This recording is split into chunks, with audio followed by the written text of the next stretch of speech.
नमस्कार दोस्तों, स्वागत है आप सभी का मेरे YouTube channel knowledge with interest में। आशा है कि आप सभी स्वस्थ एवं सुरक्षित होंगे। आज का हमारा टॉपिक है हांगकांग नेशनल सिक्योरिटी लॉ, जो हाल ही में चाइनीज पार्लियामेंट में अप्रूव हुआ है। रिसेंटली आपने न्यूज सुनी होगी कि China passes controversial Hong Kong law.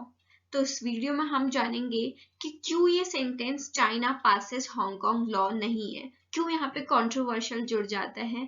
आइए देखते हैं कि क्या है इस हांगकांग नेशनल सिक्योरिटी लॉ में। शुरू करने से पहले आइए जानते हैं the history of Hong Kong. Top story in China's parliament has this hour approved national security laws that bypass Hong Kong's legislature. Let's bring in Katrina. ये है प्यारा हांगकांग बिफोर 1842, जब ये चाइनीज टेरिटरी हुआ करता था।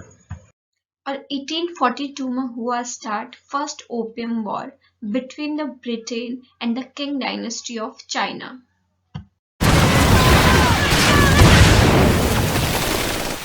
एंड अनफॉर्चुनेटली यहाँ पे ब्रिटेन ये वॉर जीत जाता है। अगेन ताकि ये वॉर आगे ना बढ़े, इसलिए लंदन और किंग डायनेस्टी ऑफ चाइना के बीच में एक ट्रीटी साइन होती है, जिसे ट्रीटी ऑफ नैनकिंग के नाम से जाना जाता है। इसमें जो हांगकांग आइलैंड था वो चाइना से लेकर ब्रिटेन को दे दिया जाता है। मतलब अब 1842 के जो वॉर के बाद हांगकांग का एक्सेस ब्रिटेन को दे दिया जाता है। So now Hong Kong was a part of Britain. और फिर आती है तारीख 1 जुलाई 1997, जब ब्रिटेन हांगकांग का एक्सेस फिर से चाइना को दे देता है। अब हांगकांग चाइना का एक पार्ट कहलाता है।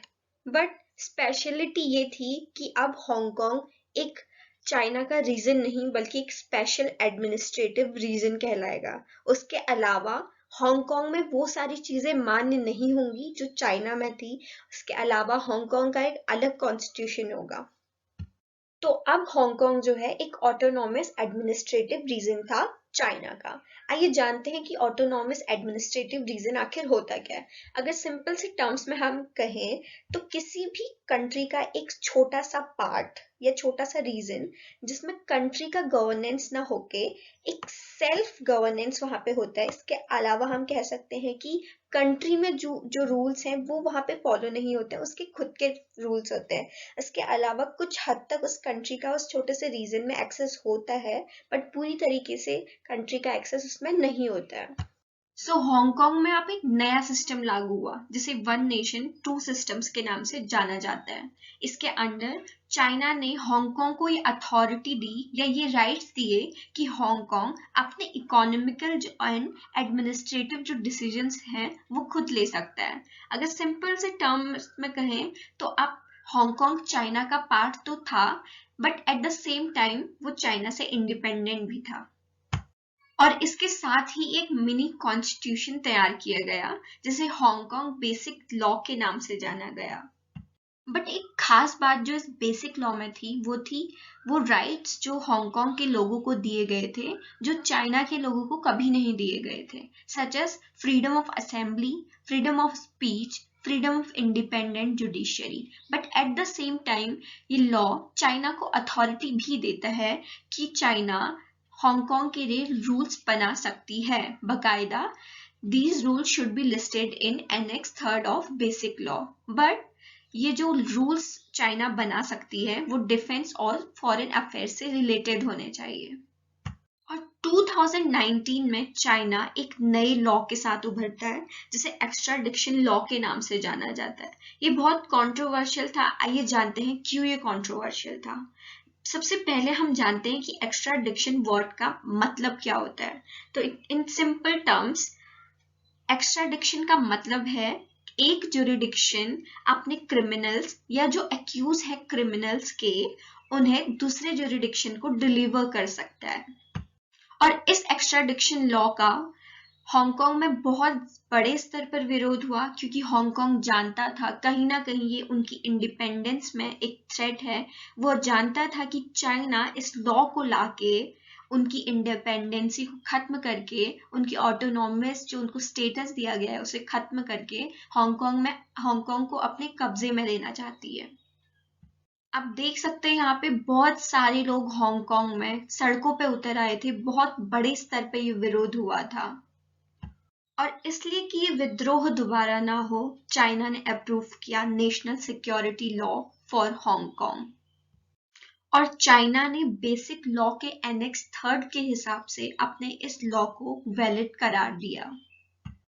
और इस लॉ के हिसाब से चाइना को सेसेशन अर्थात अगर हांगकांग किसी भी इंटरनेशनल ऑर्गेनाइजेशन से जुड़ा है तो उस ऑर्गेनाइजेशन से हांगकांग को हटाने, सबवर्जन अर्थात अगर हांगकांग में कोई भी सिस्टम एस्टेब्लिश्ड है और वो सिस्टम हांगकांग के लिए थ्रेट हो सकता है तो चाइना उस सिस्टम को रिवर्स यानी कि उसे हटा सकता है। उसके अलावा टेररिज्म और फॉरेन इंटरफेरेंस इन हांगकांग अर्थात कोई भी फॉरेन इंटरफेरेंस अब भी हांगकांग में चाइना के द्वारा कंट्रोल किए जाएंगे। तो इस प्रकार के राइट्स चाइना को इस लॉ से मिल जाते हैं। तो आइए जानते हैं कि ये सिक्योरिटी लॉ जो है वो हांगकांग के लोगों के लिए कैसे थ्रेट हो सकता है। उससे पहले देखते हैं statement of US secretary Mike Pompeo की। उन्होंने अपने ट्विटर हैंडल में लिखा हुआ है, Today, I reported to Congress that Hong Kong is no longer autonomous from China, given facts on the ground. The United States stand with the people of Hong Kong. तो इस statement से आप सीधा सीधा मतलब निकाल सकते हैं कि जो हांगकांग है अब वो चाइना की ऑटोनॉमी नहीं रहा, चाइना का ऑटोनॉमस रीजन नहीं रहा। तो ये बहुत बड़ा थ्रेट है हांगकांग के लोगों के लिए, बिकॉज हांगकांग के लोगों को जो राइट्स मिलते थे, right of freedom, right of speech, right of assembly, अब वो उनसे छिन जाएंगे। अब वो चाइना के कंट्रोल में आ जाएगा, उनका मिनी कॉन्स्टिट्यूशन यानी कि बेसिक लॉ खत्म हो जाएगा। So it is a very big threat for the people of Hong Kong. आप देख सकते हैं यहाँ पे कैसे बड़े स्तर पर हांगकांग के लोगों द्वारा विरोध किया जा रहा है इस so called national security law का। साथ ही US secretary Mike Pompeo claim करते हैं कि अगर हांगकांग चाइना के एक ऑटोनॉमस रीजन नहीं रहा तो वो हांगकांग से उसका स्पेशल स्टेटस छीन लेंगे जो ट्रेड के लिए हांगकांग को दिया गया है, जो कि एक बहुत बड़ा इकोनॉमिक इफेक्ट छोड़ेगा हांगकांग पे। बहुत ज्यादा स्लो डाउन इकोनॉमी हो जानी है इससे हांगकांग ही नहीं बल्कि इससे चाइना की इकोनॉमी को भी बहुत ज्यादा नुकसान पहुंचने वाला है, क्योंकि ये लॉ ह्यूमन राइट्स के लिए बहुत बड़ा थ्रेट है। क्योंकि हांगकांग के लोगों से उनका right for freedom, right from speech, right for assembly, इस प्रकार की जो उनके राइट्स हैं उसे छीन रहा है। तो इसलिए यूएन में भी ये बात छिड़ी कि इस लॉ को पास ना होने दिया जाए। लेकिन चाइना के जो यूएन एम्बेसडर हैं झांग जुन, उन्होंने ये कह के सिंपल शब्दों में कह के कि ये चाइना का अंदरूनी यानी कि इंटरनल मामला है, इसमें यूएन को हस्तक्षेप करने की कोई जरूरत नहीं है, यह कहकर इस चर्चा को भी दबा दिया। इसका सीधा मतलब ये निकाला जा सकता है कि अब हांगकांग के लोगों के लिए बहुत बड़ा थ्रेट सामने आने वाला है। तो ये था पूरे टॉपिक का analysis. I hope you like it. Thank you so much for watching this. अगला वीडियो आपको किस टॉपिक पे चाहिए ये आप कमेंट सेक्शन में मुझे बता सकते हैं। थैंक यू, मिलते हैं अगली वीडियो में।